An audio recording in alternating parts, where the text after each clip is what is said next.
Yeah, it's next up. It's um, you've come off of East Lansing and Michigan State, and it's kind of everything that you would have expected that game to be. Two really, really, really, really good basketball teams who played really, really hard, and it comes down to possession and here or there, and you don't expect that to be different. I thought we were very effective. We had our highest rim rate of the year. You could see that Tom had them very dialed in to trying to take away threes, which gave us a lot of opportunities at the rim. I thought we were very, very effective and very efficient in doing that. Very disappointed, obviously, in our free throw shooting. It's hard to go on the road and miss 10 free throws and expect to win, especially in a game like that, even though Michigan State was below their average. Thought we were terrific on the glass in the first half, especially our guards. And then I thought, the second half, they won that battle. We won the battle for the game, but I thought that it was what was really good for us in the first half. But now it's Maryland. Quite arguably could be the most talented team in the league. I love what Kevin's done there with his team. They shoot it. They got three guards who are highly, highly effective from three. Obviously, Reese is a known commodity. Queen is a very, very talented offensive player and a guy who's had 20 rebound games. And then their bench gets extremely, extremely athletic. And Geronimo and Gapara and the team that is as elite athleticism. So very, very good. Mix up defenses, pick up full court. They want to play a matchup zone, whatever you want to call it. Man, it's not anything we haven't seen from likes of several different opponents this year that we've played, but have to be very dialed in and take the opportunities when they're there. They like to run. We like to run. They like to. They have some longer possessions defensively because of the press and force you into some late clock and or shorter clock opportunities, but. Expecting a heck of a ball game against a very, very talented Maryland team.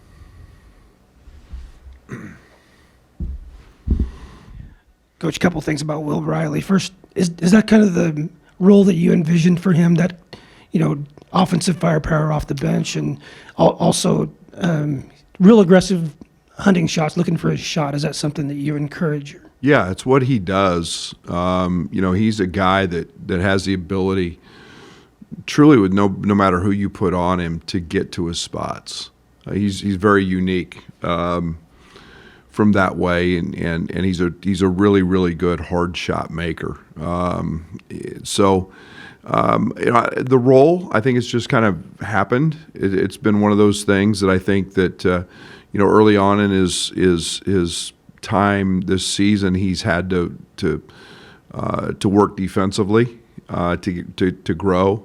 He's become really, really good defensively. His length, he's understood the physicality of the game on that side of it that we play with, and so it's it's something that he's really grown into and has become a guy that I have a lot of confidence in defensively. But he got into a little bit of a freshman slump, if you want to call it, where he got off to a great start and then people scouted him and guarded him differently than he'd been seeing. And the good thing about the other night was his attacks on the rim with cuts, and he found some easy baskets. And I keep saying, and I keep telling Will, his next level's when he enjoys getting fouled instead of trying to avoid getting fouled. When he gets the mindset that there's so many free points at the foul line just by getting hit and taking a smack and playing off dead pivots and some of those things, he'll become one of the best offensive players in the country. Brad, when you went back and watched, what were the teaching moments for KJ on some of those fouls, and I guess what do you think? Pat the officials on the rear end, call them by name, tell them you love them, give them a hug, send them roses.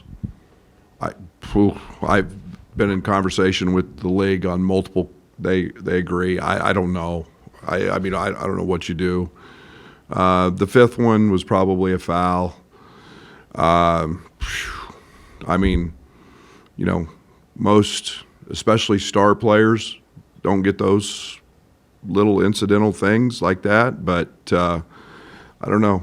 That was tough. Just tough night. And it's a shame that America and on CBS before an NFL game didn't get to see one of the two freshman All-Americans today named, and nobody got to see him. And truly feel bad that the people in East Lansing didn't get to see him. But yeah, he'll learn. Brad, Tommy's had 9 assists over the last 2 games. You mentioned Will with the cutting. It seemed like that was a good avenue for you guys, of him finding cutters and just using him as a offensive hub. How have you seen that grow with him? Tommy's elite passer. Tommy's an elite shooter. That's a better passer than he is shooter, and facilitator, make guys better, have the opportunity to read situations, not just as a screener, but as a guy who can pop, as a guy who can pass out of the post, as a guy who can pass off the dribble. I think the European guys, both the ones we have are just elite because they can go with both hands in terms of passing. But Tommy understands it. There's some of those that look guarded, but defenders have their heads turned. And, it's what we used to teach when we ran spread. Just throw it. And you can't defend what you can't see. And 2 or 3 of those were pretty well guarded, but defenders don't see the ball, and Tommy knows to throw them. And he's just got a gift. He's got great touch, and of course his size at 7'1", he sees over a lot of people, and most people have to pressure him because he can shoot it. So they're up on him, and those kind of become easy plays. But it's quite an option, and one that you see why I kicked myself in the USC game when we didn't have KJ. We needed to play through him. He's an elite playmaker. What are you seeing from your team in the event that KJ's out for a game or stretches of a game in terms of playing without him on the floor and the growth there? Well, let's not talk about that anymore because he's played 54% of all the minutes available in league play, and we need to make sure KJ stays on the floor for the second half of the year a lot. And so we're going to go with a really positive attitude that he's going to be on the court a lot, and we don't have to deal with that. But I think when you get those two together, I think we're one of the best teams in the country.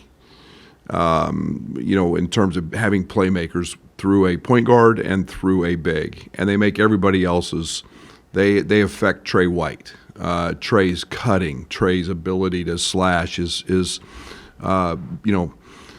first 2 plays of the game. Look at Ben. We get KJ gets Tommy a dunk, and he gets Ben a wide open 3.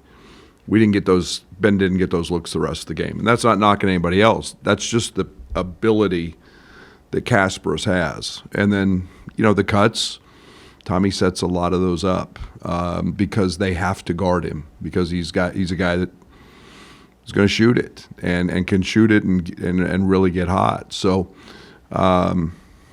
hope we find time to, as the season keeps progressing, to see those guys on the court a lot together. Coach, rebounding is always important, obviously, but is it enhanced a little bit against Maryland just with the way Queen and Reese attack the glass? No different than any other game. Michigan State's plus 10. We're plus 12, and in those games it's going to be, we had 11 offensive rebounds at half, and to not do that the second half was disappointing. It's no different just because they've got two guys that get a lot. Yeah, we've got to go. We've got to do our job and try to hold them to one shot, and in turn, we've got to attack like we always do. Also on rebounding, you continue to lead the conference in it. Is it something you saw when you put this roster together? I know you preach it, but is it something you saw in what you were assembling, or something you had to bring out in this group? I think we have to bring it out in every team. I think it's we had an idea. Merez was a good rebounder, and Tommy had size, and you had all of the intangible things that you like in terms of being big, and but it's different. Like Kylan has 9 the other night. Kylan's almost always played the point and has been back. Is a guy that gets back. He's we're a team that wants our guards to defensive rebound. We we do 5 defensive rebounding drills every day, every single day. So it's a point of what we practice. And, I would hope if anybody came to watch our practices and then watches us play, they know why we do what we do, because we practice certain things a lot. What's maybe allowed this team to not let one loss become 2? I mean, haven't lost back-to-back games this year. Haven't lost back-to-back games in 58 straight games, even though last year's different team. But I don't know. Good players. I don't know. I mean, we like winning. We talk about winning. I don't really have an answer for that. I think we look just at every game and we try to figure out what we didn't do very well in the last game. Do this one, do it better in the next, and have a tremendous distaste for losing. I've said this many times to our staff. I say it many times to our players. It gets harder and harder and harder for me to handle losing, and I've always been a very, very bad loser. The feelings I get are terrible, and you know what? That's okay, because that keeps driving me and pushing me, and I want those guys to have that same feeling. And if it's ever hody hum, whatever you want to call it, on to the next, we got beat, then I won't be your ball coach very long, because it's got to hurt. And it's the way I was raised, it's the way I was brought up, and it's the way I've tried to build this team. Is losing is not acceptable. So maybe that's, I don't know. But streaks happen, good, bad, all of the above, and you just try to avoid them and do your best when your number's called. It's been about a month since Neil got here. I guess what for you has changed behind the scenes in your approach to games and maybe just practice in general? Games and practice, not much. I think the day-to-day stuff with with Neil in terms of the forthcoming portal stuff that we know is a month and a half away. I don't even know where we're at. 2 months away, whatever it is, and understanding kind of what needs look like, what people look like, players, Europe, the world.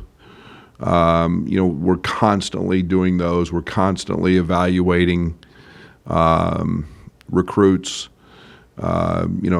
Jeff and Orlando just got back from Europe. Both of them were back over there. They've got another trip planned.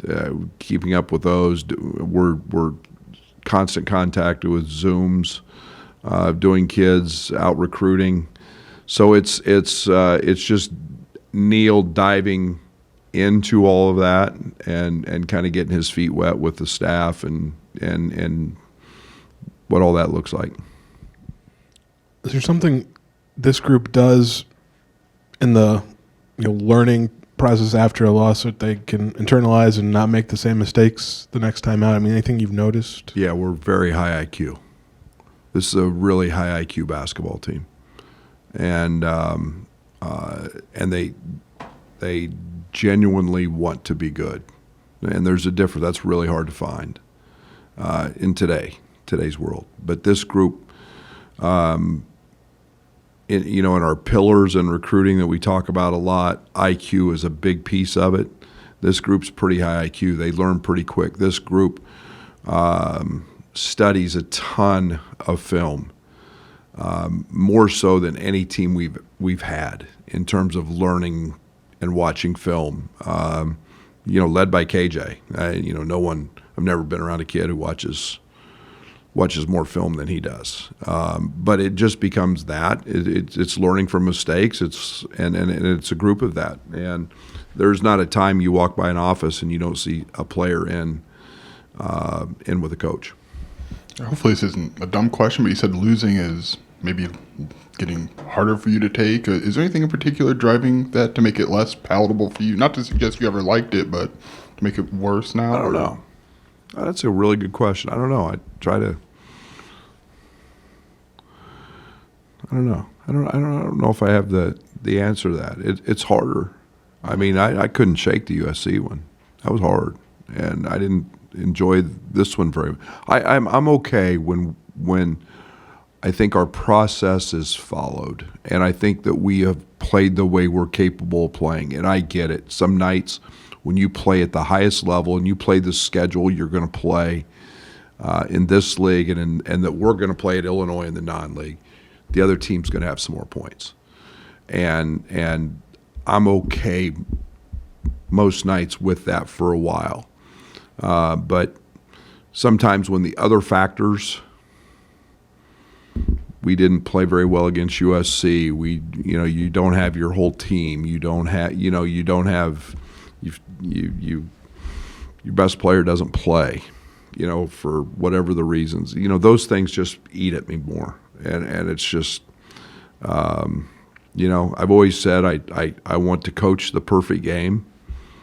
I strive for that every single day in practice, and I know it's never going to happen. So at some point, it's where my staff's really good, because I coach the glass half empty, and most of them are the glass half full. And so they give me a nice little perspective on things. But it does get hard, and I don't sleep very good, and I'm working really hard personally at trying not to dwell on things and changing some things in my own personal habits, but they get hard. Coach, obviously you're going to be better with your best player in the game. But have you looked at the analytics as far as offensive efficiency with KJ running the point as opposed to Kylan running the pointer? We do every day. I just go look at the possessions he was in the Michigan State game. He took probably a bad 3 in the second half, but he just diced everybody up. He makes Kylan better. Kylan's so efficient when he's not the primary handler for 35 minutes and plays off of him. Kylan's an elite screener, an elite roller. And Trey White goes through the roof with Kasparos on the court. And it's just, and then when you get both of them, he and Tommy, whew. Look at the passes that Tommy threw the other day, and it's elite because they're so high IQ, and they just elevate everybody else. And it's nice to see Will grow. Ben's directly affected by KJ a lot, and we need to get Ben more opportunities. That's on me. But man, he just finds a lot organically with Kasparos. So I don't have what our total OER handy, but it's something we look at lineups a lot. And I know when we got certain groups out there, and most of them always involve KJ. That's why I've said he's the best point guard in the country. He affects not just points, but he affects everybody's efficiency.